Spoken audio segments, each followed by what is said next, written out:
Now in Google Classroom, I want you to go to March 30th, download this PostScript, your name variable path practice.ai file. Again, if you don't get the download icon, you're going to click the 3 dots and do more actions and open in a new window. Then you can download. It's taking a really long time here. Okay. Then what I'm going to do is click this little drop-up arrow and do show in folder.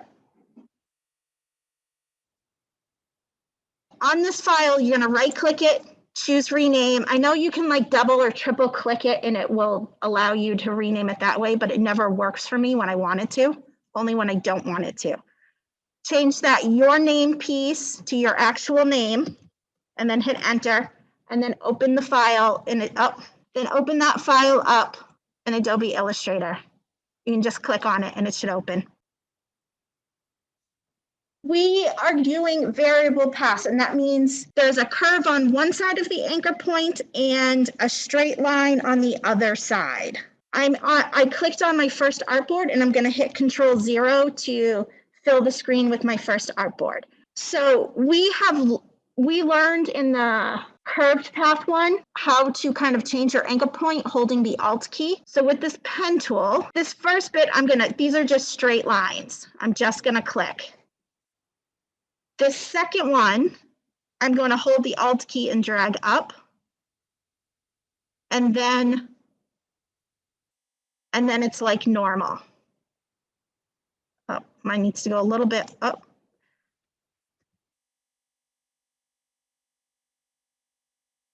So this one is kind of just like the first one. Now you can see that my lines are starting to disappear, and that's because I have a white fill. So I'm just going to get rid of that white fill. And then I'm going to hit escape. It's the red triangle where you need to hold Alt and drag up. Number 2, so anywhere where you see that triangle, you're going to hold your Alt key and drag. So first one, I'm going to click and drag up. Then I'm going to come here and I'm going to hold my Alt key and I'm going to drag down. Oh, I forgot to click. Hold on. Click, drag up. Don't forget to click and drag your dot, and then hold your Alt key and bring it in because you don't need a handle on the bottom at all. I can go back and fix this curve later so it matches perfectly.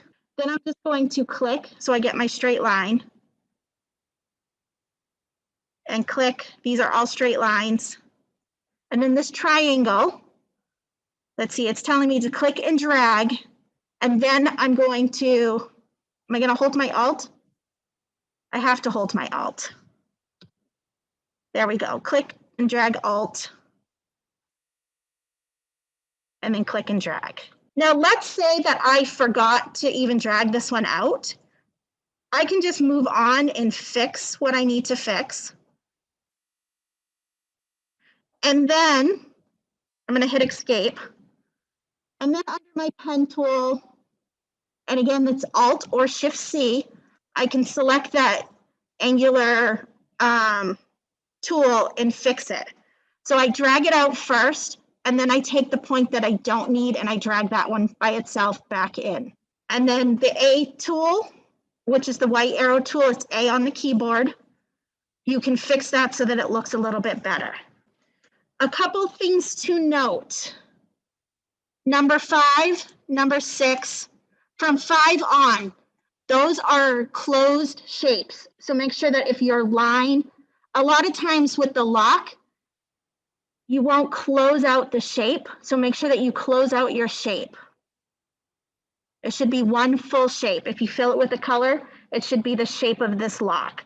Try and get your shapes to look as perfect as possible, remembering that you can use your white arrow tool and the anchor point tool.